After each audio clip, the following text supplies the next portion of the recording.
अमावस्या होती है उसको सोमवती अमावस्या कहते हैं। आज मंगलवार है और आज अमावस्या है, तो आज की अमावस्या भौमवती अमावस्या। कौन सी अमावस्या है? भौमवती। मंगलवार के दिन अमावस्या हो जाए और यदि उस दिन गंगा जी के स्नान का सौभाग्य मिल जाए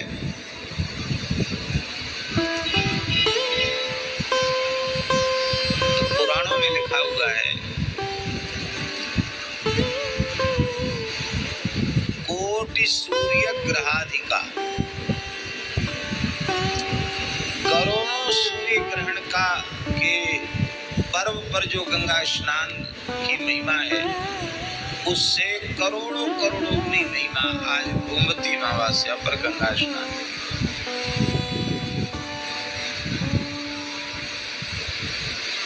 हम 100-200 किलोमीटर के क्षेत्र में भी होते हैं ना गंगा जी के, तो हम कथा के बीच में भी जाके गंगा जी नहा के चले आते, लेकिन इतनी दूर है, लेकिन गंगा जी की बड़ी कृपा है।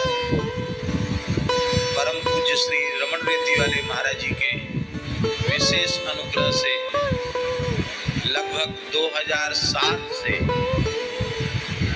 गंगा जी ने ऐसी कृपा कर रखी है, अपना रखा है कि हम जल के रूप में गंगा जल ही ग्रहण करते हैं 2007 से, और गंगा जी खूब कृपा करती हैं, तो गंगा जल तो पीते ही हैं। आज हमने ये भाव करके कि भैया सब लोग तो गंगा जी नहीं नहा पाएंगे, तो गंगा जी सब पर कृपा करें, इस भाव से आज हम 2 लोटा गंगा जी से के जल से स्नान करके तब आकर बैठे। तो रोज स्नान तो करते ही है, स्नान करके आते हैं, लेकिन हम लोग की चलो गंगा जल तो है ही है, तो 2 लोटा गंगा जल का स्नान करके तब आप लोगों के मध्य बैठे हैं। ये जटा भी सब गंगा जी के जल से भीज रहे हैं।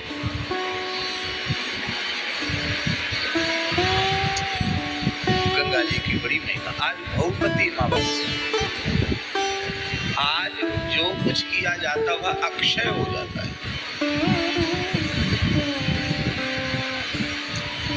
आज की तिथि बहुत महत्वपूर्ण तिथि है, माने सोमवती अमावस्या में जो पुण्य होता है वह करोड़ गुना बढ़ जाता है भौमवती अमावस्या।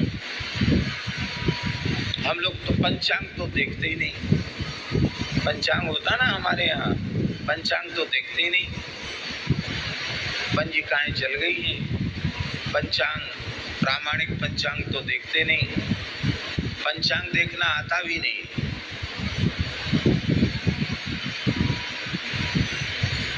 आज हमने सवेरे बाबूजी को कहा कि देख के बताओ, तो ये उलट पलट करने लगे पंचांग, बोले समझ में नहीं आ रहा है तारीख कहाँ है। तो हमने फिर कहा कि आज आपको पंचांग देखना सिखा देते हैं।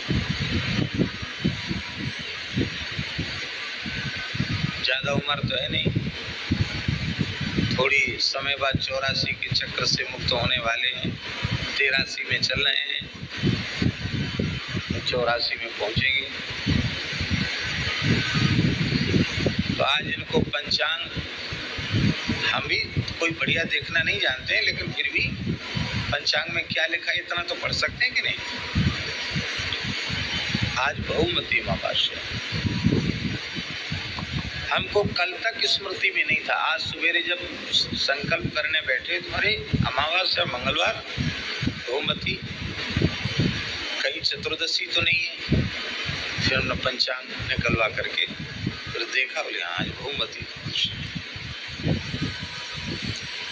भौमवती अमावस्या की जय से भारतवर्ष की धरती पवित्र हो जाए, फिर से दूध दही की नदियां बहे, ये प्रार्थना हमें प्रतिदिन करनी चाहिए। इसमें कोई खर्च नहीं है। एक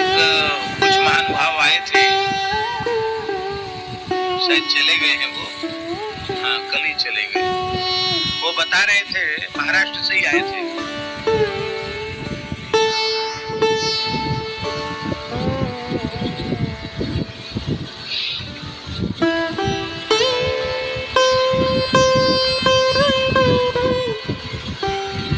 एकादशी कल ही तो थी, हाँ कल ही आए थे। तो बता रहे थे कि हम उनकी गौशाला में भी हुआ है महाराष्ट्र में। जब देवगढ़ गए थे तो उस समय गए थे, रात्रि में पहुंचे थे गौशाला में। तो बोले आपकी प्रेरणा से हमने गौशाला वहां शुरू की और वहां राम नाम बैंक खोला उन्होंने।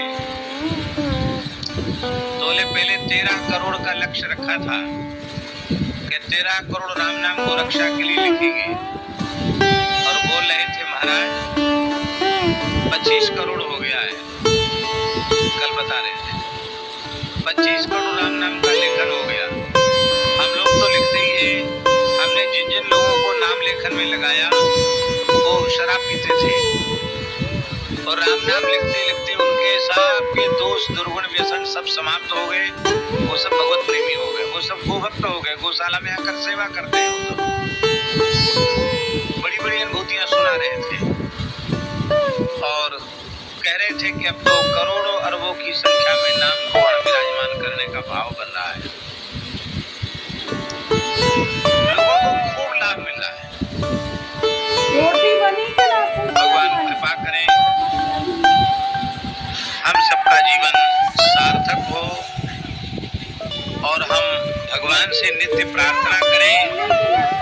तो ये सरल साधन है नित्य प्रार्थना। दूसरा साधन है कि हम स्वयं गोव्रती हों और अपने से जुड़े हुए लोगों को गोव्रत की प्रेरणा दें। गोव्रत क्या है? गाय को ग्रास देकर के ही भोजन करना। उसके 2 प्रकार हैं। आपके घर में गाय हो तो अपने हाथ से नित्य गोग्रास दो। घर में गाय नहीं, निकट में गौशाला हो तो वहां के लिए गोग्रास निकालो। नहीं तो एक संत ने हमको बहुत अच्छी बात बताई कि माताएं घर में जैसे रसोई का काम शुरू करती हैं, एक कनस्तर बना लो, एक पीपा बना लो और आटा जो लगाते हैं ना, तो सूखा आटा, जैसे परात में आटा भरा तो 1 कटोरा भर के आटा, जितनी आपकी सामर्थ्य हो, कम से कम पाव 1.5 पाव आटा, और वो जो है कनस्तर में डाल दो गौ माता के नाम से। और जब वो भर जाए तो आसपास में कोई गौशाला हो वहां जाकर के वो अर्पित कर आओ। तो ये गोग्रास देने की बहुत अच्छी पद्धति है।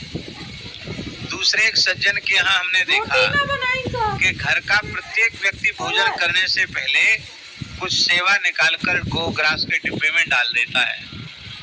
एक जगह हमने देखा हर व्यक्ति 100-100 रुपया, वो बड़े लोग हैं तो 100-100 रुपया डाल सकते हैं, सामान्य लोग हैं तो 10-10 रुपये डाल सकते हैं और सामान्य हो तो 1 रुपया भी डाल सकते हैं। बाबा कितना कहते थे?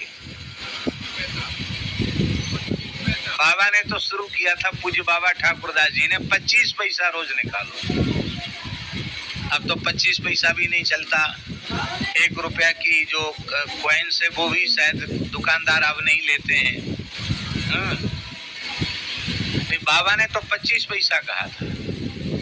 तो हम गोग्रास नित्य निकालें और थोड़ा थोड़ा गोग्रास निकालेंगे तो कितना होगा? आज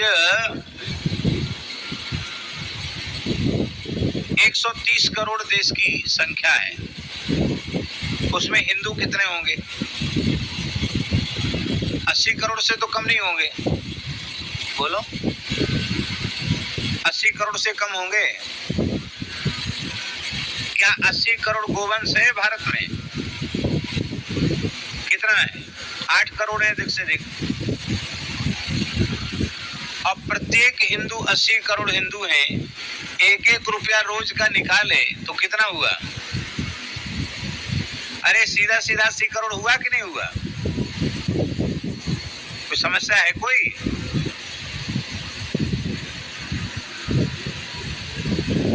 नित्य प्रति हम गोग्रास निकालें। पहला साधन, कम से कम 4 माला गोरक्षा के लिए नित्य करें।